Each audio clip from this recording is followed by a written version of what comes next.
Today on Rappler, 6 top candidates are proclaimed senators.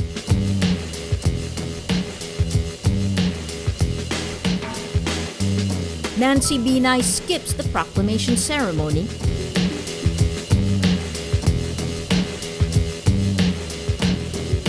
And the Commission on Elections stops the publication of election results from the transparency server.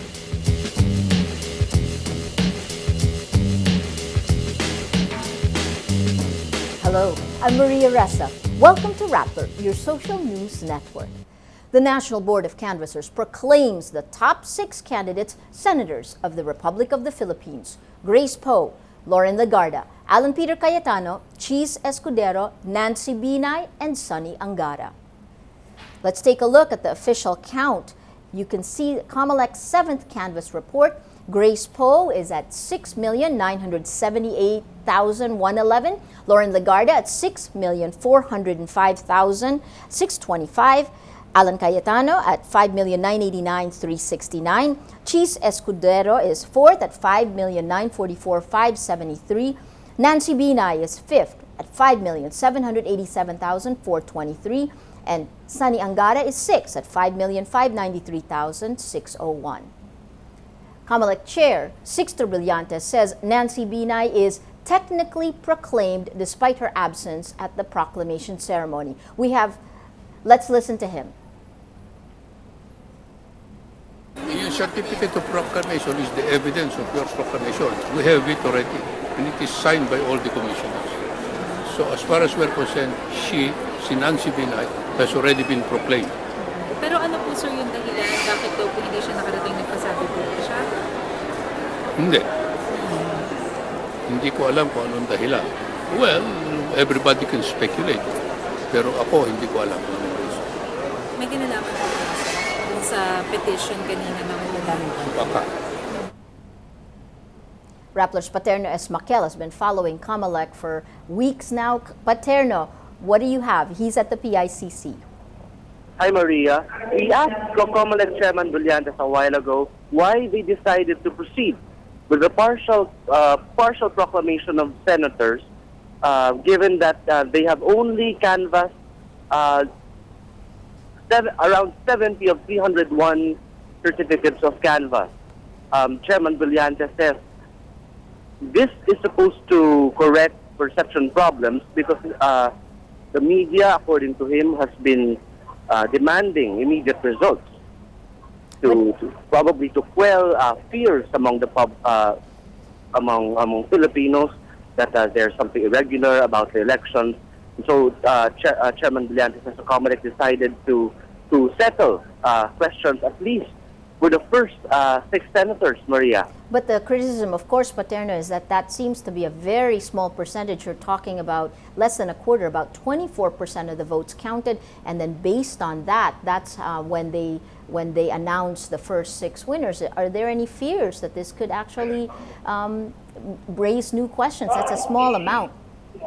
Maria, yesterday the COMELEC issued a resolution for local canvassers to stop whatever tallies they have. These canvassers are supposed to be those that have not transmitted their results electronically, and the COMELEC asked them to fax their tallies so far so that the COMELEC can gauge how many more votes are coming in. And the resolution says it was supposed to be for monitoring. But, well, a staff member of Chairman Brillantes says this may also be used for counting votes, although it's not explicitly stated.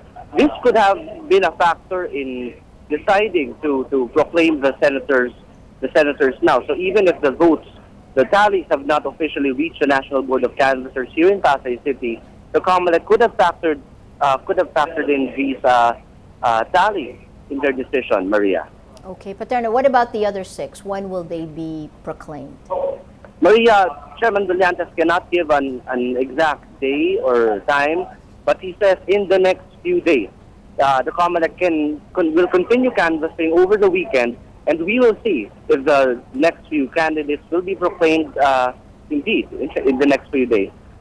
Okay, thank you. That's Paterno S. Maquel. He's coming to us live from the PICC.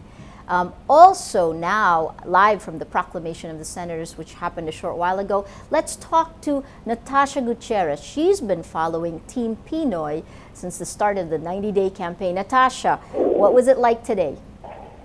Hi, Maria. The mood was festive here at the CICC, where the proclamation just took place. It was evident in the faces of the candidates that they were in high spirits, but they were clearly exhausted. But of course, the surprise of the 2013 elections, Grace Poe got the loudest cheers. So it was definitely festive here, definitely celebratory, and much like a family affair. Everybody came with their loved ones who were, played crucial roles in their campaign, and I think everybody just also felt relieved, both the family, the candidates, as well as the media. Natasha, 3 out of the 5 that we see in the video right now are women, and 2 of them, Nancy Binay, not in the picture, but 2 of them are actually political neophytes. Grace Poe is the surprise in these elections. What was she like during this ceremony? Very natural, Maria. She came in not really knowing what to expect. She had with her mother, Vicente Roxas, her children, as well as her husband, who's always behind the scenes. We've never seen him on the campaign trail, Miriam Manzares. The whole family, you could just see the ecstatic expressions in their faces to be here, and just the attention given them over any of the other candidates. And I actually talked to Neil, and even him, very natural, obviously a private person. He was telling me about what happened in the Poe household when they were following the canvassing of results. And it's a great story. He said that his father, who's 77 years old, would get the most excited, was jumping up and down literally, and he had to warn him to, take it easy, that he might break some bones. But, it just gives you a sense of how this family really, it was a surprise for all of them as well. And as we all know, the father of Grace, didn't succeed in his presidential bid in 2004. So this is really the first time that someone from their family is entering politics, and you could see it. You could see the excitement in their faces, and you could just see the joy, just sheer joy. Natasha, the last question is: 5 of the 6 of them come from political families. How much of this is a throwback to the past, name recall, and how much of it is change? Like I said, Maria, they all came with families, so it did seem like it was very much a political event, because you have, Senator Edgardo Angara here for his son, Sonny. We had Senator Pia Cayetano for her brother, Alan. So yes, most of these people were actually from political families, and did that help in their campaign? Definitely, surely, and I'm sure that Senator Edgardo Angara will also have some influence on his son when he enters politics. Sonny himself was telling us his father is very influential in his win in this campaign. However, I do think that it's obviously a younger generation. Of the 6, the 5 who came today, the oldest is Senator Lauren Lagarde, who is in her early 50s. So yes, it's the same families, yes, it's the same last names, but it's a new generation, it's a younger generation, it's new faces, and hopefully new ideas. Okay, thank you so much. That's Natasha Gutierrez, live from PICC.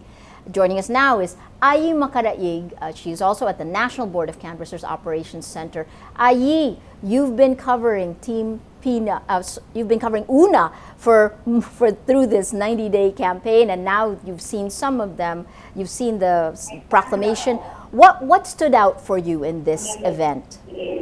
Well, of course, the big story, Maria, is the absence of UNA senatorial candidate Nancy Binay, the only candidate of the opposition who made it to the top 6. It's odd because this afternoon, as early as this afternoon, we've already gotten reports that she will skip the proclamation. We tried to confirm this with her staff, and we were told as of 5 o'clock that she will be attending. But later on, UNA sources said she was thinking twice about coming in deference to UNA's motion to postpone the partial proclamation of senators. They said she might just wait for the rest of the 6 senatorial candidates to be proclaimed. Although UNA campaign manager Toby Bianco said he wasn't aware whether or not Nancy Binay will be coming tonight. Of course, we know that Nancy Binay has always referred to the decision to the stand of her party going back.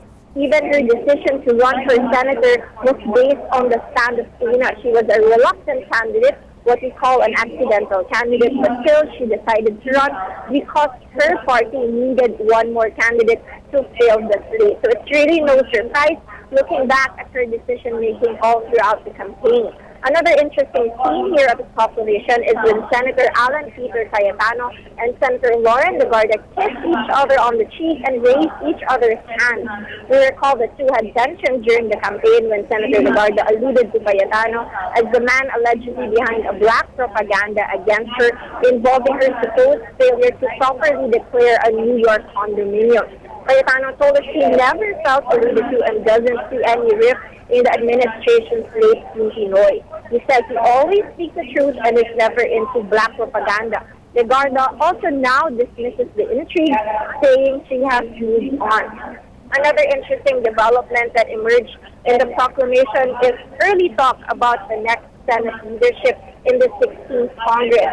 Siblings Alan Peter and Pia Cayetano say it is inevitable that Senate President Juan Ponce Enrile will be replaced as the leader of the chamber with a coalition of the Liberal Party, Nationalista Party, Nationalist People's Coalition winning most seats this election. They say that the next Senate President will likely come from the Liberal Party. Of course, you know that Enrile and Una Stalwart is now the leader of the chamber, but so far in the count, there are only 3 candidates from Una who will likely make it to the Senate. But for now, all of the senators-elect say they don't want to focus on politics and will instead prioritize translating their campaign platforms into legislative agenda. Maria? Fascinating move by Nancy Binay, i.e. Did it deflate or question the credibility of this ceremony at all, not having her there? Sorry, can you repeat that? It's a symbolic move by Nancy Binay not going there because of Una's push to try to delay until a greater part of the count is there. Did it deflate it or question the credibility of the proclamation ceremony at all? Well, not really. If you look at the mood of the proclamation, it was still festive, celebratory. Everyone was congratulating and cheering on the new senators. But of course, early on, when Chairman Brillantes asked whether or not Nancy Binay will be here, and her representative said that she won't be coming, Chairman Brillantes tried to cut that short and already proceeded to proclaiming her senator. So she is actually proclaimed senator. A senator. So, it was the same. The ceremony proceeded still, but of course, a lot of questions in the minds of the people here, and of course, especially the media, was why she wasn't here. Online, there were statements that she might have thought this as a debate. Again, referring to the jokes about her decision not to join most of the debates during the campaign. But again, according to the sources we have from Una, it's really to stand by the decision of the alliance that it is for the postponement of the partial proclamation of the senator. So, oddly enough, they said that the most talked about senator-elect was the one who wasn't here, which is Nancy Binay. Maria? Interesting. Last question is, Grace Poe was the biggest surprise of these elections. And it was interesting when they were taking the final pictures that Grace was standing next to Lauren Legarda and Peter Cayetano, and she shifted out of the way to make sure the two of them were the ones standing next to each other. What did you make of that?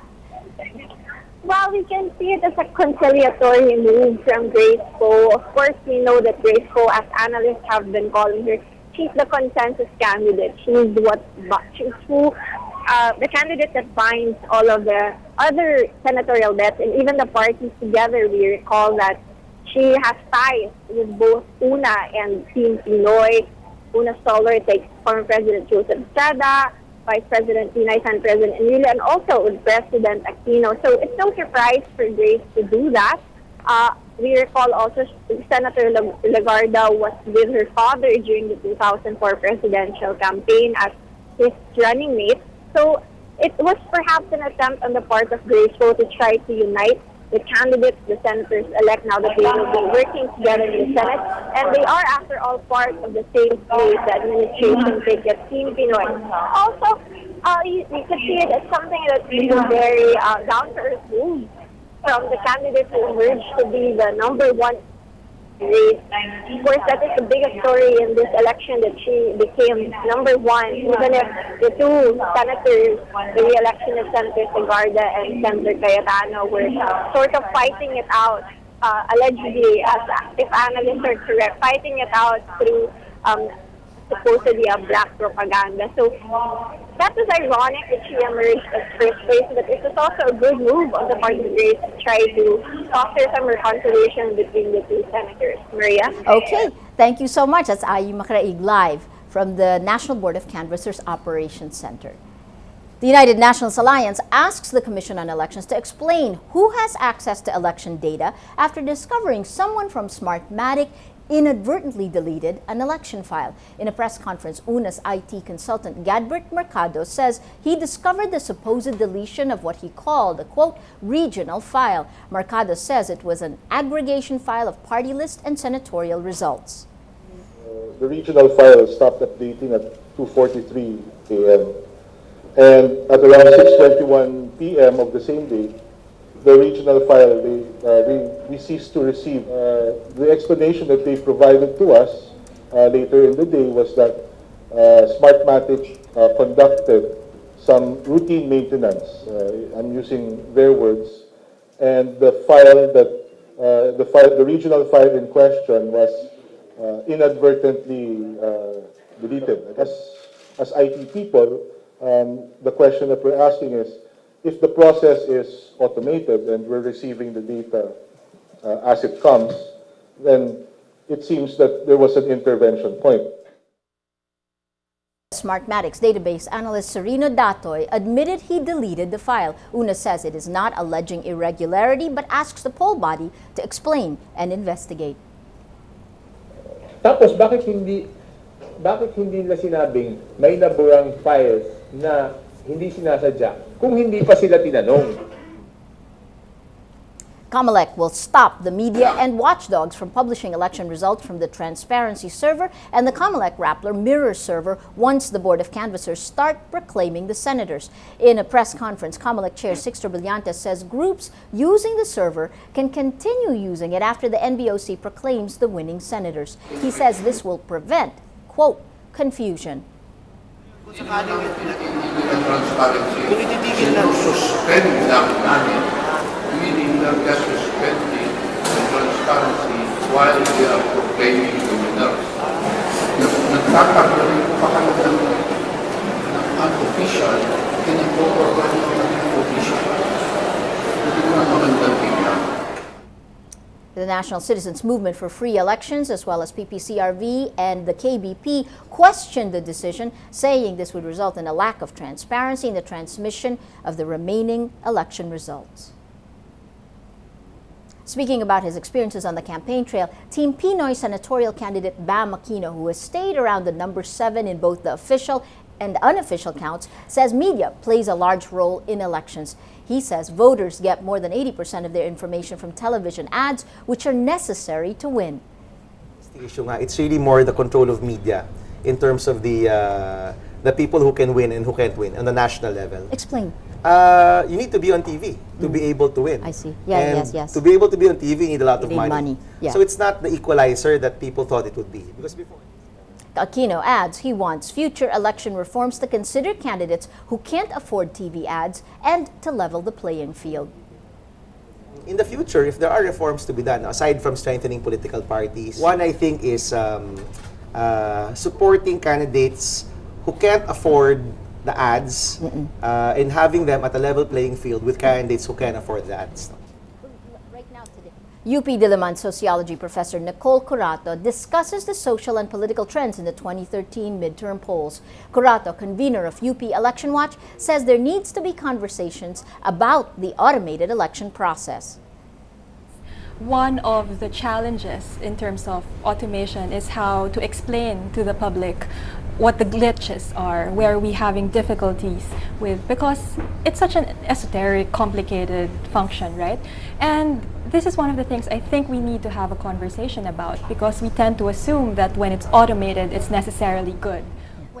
Curato says voters tend to choose candidates they can relate to, but she adds emotion-based choices have to be balanced by rational thought. Yeah, I don't mind that people decide based on emotions. Sure. I think these emotions have to be tempered by rational thinking, although we have to be very careful what we mean by rational thinking. I've always held the position that we have to be very understanding on the different sets of rationality that people have when it comes to voting. I think. What do you mean by that? The sun releases 4 huge bursts of radiation in 48 hours, releasing the biggest solar flare of 2013 on Tuesday. BBC reports the intense bursts of energy are all X-class flares, the strongest type.